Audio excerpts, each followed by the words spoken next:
Hey everybody, welcome back. It's Jordan here. Today we're going to be taking a detailed look at the LEGO Star Wars Executor Super Star Destroyer. This mid-size model retails for $70 US and is going to be available starting on May 1st. It has 630 pieces and it's LEGO set 75356. With 630 pieces at $70, I guess this model is a bit expensive. However, there is going to be a bunch of promos coming out for May the 4th, so that's a positive. In addition to reviewing this set, I'm excited to compare it with the UCS Super Star Destroyer. On the side of the box, we get a nice bird's eye view of the model, along with the LEGO logo and Star Wars logo. On the back of the box, we can see the dimensions of this model, and we can also compare it with a real-life image of the Super Star Destroyer from the movies. The 630 pieces are divided among 6 different bags, and we get one white instruction manual. The instruction manual is super clean. Just sort of the new minimalistic style of these books is sort of interesting. It's all white with the model in the center, and then a graphic of some black Lego in the bottom right corner. Inside the instruction manual, we can meet the designer of the Executor Super Star Destroyer, and we can also meet the original designer of the Super Star Destroyer, and you can see him working on the model that was used in the movies, so that's pretty cool. And then there's a page showcasing the model saying the dark side is in the details. And the little blurb of text there actually says that the idea of this model came from the Nebulon B frigate, which was created exclusively for the 2020 Comic-Con. It was meant to be a one-off concept, a large-scale ship recreated in a tabletop scale. But once again, I'm happy to see that they are creating more at this scale because it's a pretty cool display piece. In the first building stage, we build a very colorful interior. Lots of greens and oranges and lots of triangular shaped plates as well, because this is one large triangle, right? So there's going to be lots of odd shaped plates and colors within the interior as well.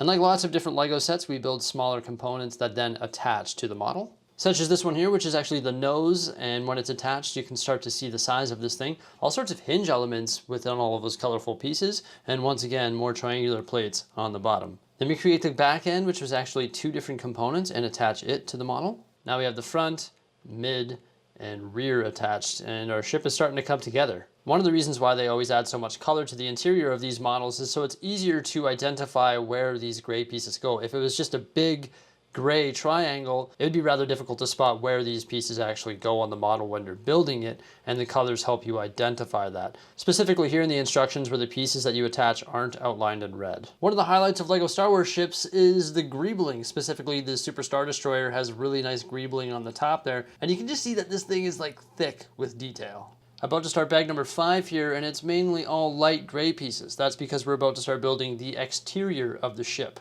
And you build 4 panels, which are broken into 2 different sections, and they're sort of mirrors of each other. Lots of nice texture here with tiles, studs, ingots, and grill pieces. And after you attach those, you have the Super Star Destroyer. Yes, it looks awesome. I love the scale of it. The last thing we need to do here in bag 6 is add the thrusters to the back and also build the stand. And the stand is actually awesome. It's got a little spot there where you can put the 4x4 printed tile, and it's actually bricks, and they're put on their side. There's some snot bricks and dark gray integrated into it, and then you build upward from there using some inverted arches and just sort of lead up to the pedestal that actually supports the starship. In addition to the 4x4 printed piece, you also get the 40th anniversary of the Return of the Jedi printed piece as well. So it's nice that we get 2 printed elements. There are no stickers in the set. We added 13 thrusters to the underside of our ship. There's 7 large ones and 6 small ones. We also added 2 little Star Destroyer builds as well that are held in spot by those bar elements. And you'll see those 2 odd shaped plates with a 4x4 spot open in the middle, and that's where you actually attach the ship to the stand. I gotta say that I really like the system style build of this model here. It was a pleasure to put together. The exterior just has the perfect combination of studs and smooth finish, and there's some nice parts in there like the 1x2s with the slides, some triangular tiles, the corner tiles, ingots, a few 1x1 studs, some 2x4 tiles, and the construction of it was just really nice with all of those different odds shaped plates. And the way they lock onto the body was just perfect as they cover most of those interior colorful plates. When I say most, this is what I mean by most. Unfortunately, when you take a look at the top of the ship where you see all of this awesome greebling that once again has some amazing part usage and just lots of different pieces crammed into it and just so much depth. But unfortunately, when you look at it and you actually peer through the cracks, maybe not through the camera, but definitely I can see it. You can see color inside the model. So sometimes I wish they just didn't include those colorful pieces within the interior, just because you can see it. And you know what? It's like that on the Star Destroyer specifically. You can see the interior colorful pieces, which sort of just gets on my nerve. However, I do like the use of the trans blue elements in this model. It's just a nice pop of color and detail that is added. But that's one of the negative things that I don't like about it, is the fact that you can see some of those pieces through those cracks there. I understand why they use it, and I think it's almost like the designer's goal is like, I want to add some different colors to this model here so it's not all gray pieces, and then try to cover them up with the paneling on the exterior, which I can appreciate. And I understand that it makes it easier to build. And also we'll note that there is no minifigure that comes with this set. I'm not really upset about that, because the other mid-scale ship, the Nebulon B frigate, did not come with a minifigure as well. And this is more of like a display piece. And at least we got those two printed elements. First, we got the modified 4x4 plate that says LEGO Star Wars Executor. And then we also got the panel, which is 1x4x3 tall, and that's for the 40th anniversary of the Return of the Jedi. And you can actually remove one of those grill elements and display the 40th anniversary of the Return of the Jedi panel. So that's definitely a nice touch. And those grill elements on the stand match other LEGO Star Wars display pieces. And that, of course, is the dioramas. But in general, the way the angles came together to create the Super Star Destroyer was super satisfying. And then just the depth and detail that we were able to get at this scale was really nice as well. I love the thrusters on the bottom side, and the fact that you get two of the mini Star Destroyers. Pretty simplistic build, but I think those mini builds really do a great job of matching the scale of the Super Star Destroyer. Some other nice part usage is actually the triangular shaped pieces that are right here between the panels on the nose. They do a great job of filling the gap. Layers and layers of plate were used to construct the shape of this thing here, and I really like the way it was done. There's also some added detail on the bottom here with some of those shield tiles, and you can see the two different sizes of thrusters right there. Happy that we're getting the mid-size ships. They are great display pieces. I believe they did a Millennium Falcon like this as well, but I do not have that in my collection. But I'm very lucky to have the Nebulon B frigate in my collection, which was the Comic-Con exclusive.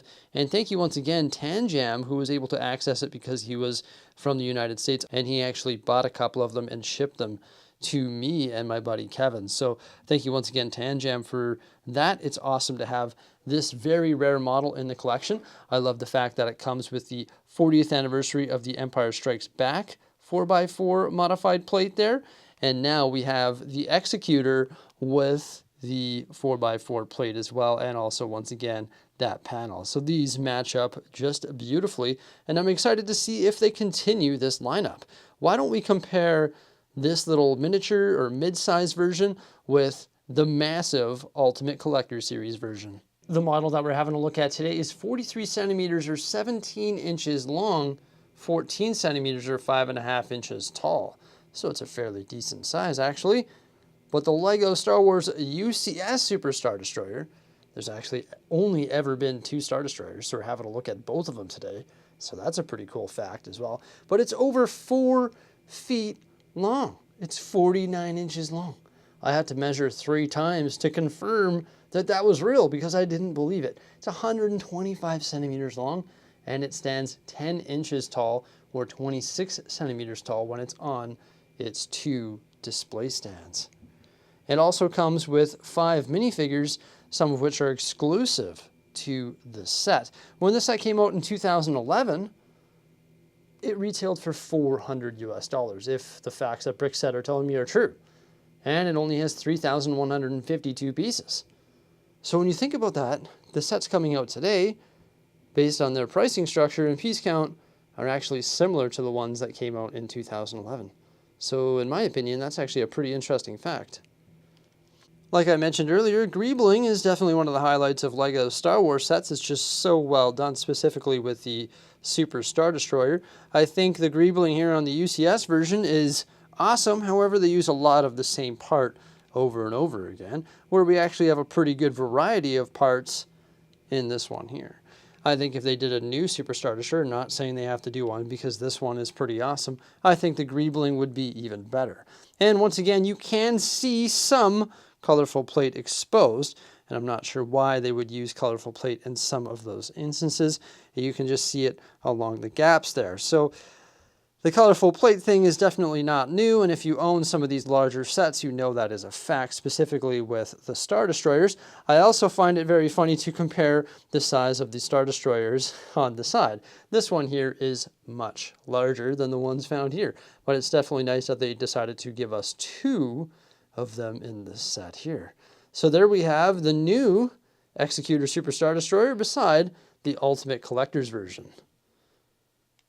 I have one more shout out to make in this video as well. Thank you so much, Peter, for the Super Star Destroyer. So everybody, there we have my detailed review on the new mid-sized LEGO Star Wars Executor Super Star Destroyer. Let me know what you think of this set by commenting below. Remember, like, subscribe, and stay tuned for some more great stuff. And thank you so much for popping on by.